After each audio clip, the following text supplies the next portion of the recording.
মাথা ঢুকিয়ে দিয়েছে টাকা পয়সা এটা দুনিয়া দুনিয়া করবা না। অথচ আল্লাহ তাআলা প্রথমে রাব্বানা আতিনা ফিদ দুনিয়া হাসানাতাও ওয়া ফিল আখিরাতি, প্রথমে দুনিয়ার কথা বলেছে, তারপর আখিরাতের কথা বলেছে। আর আমরা বলি আগে আখিরাত। নো, আল্লাহ আখিরাত বলেন, আগে আল্লাহ দুনিয়ার কথা বলেছেন।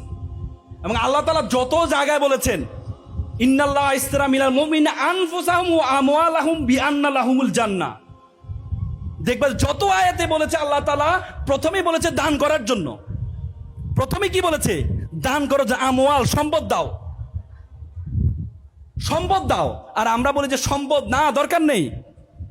অত ইসলাম এক সময় বড় বড় ব্যবসা যত প্রতিষ্ঠান ছিল সবগুলো মুসলমানদের ছিল।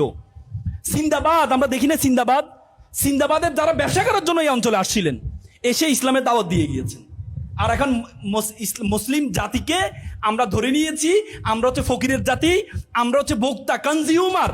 আর ইহুদিরা হচ্ছে সকল ব্যবসা প্রতিষ্ঠান পরিচালনা করে, আর আমরা হচ্ছে কনজিউমার, ভোক্তা।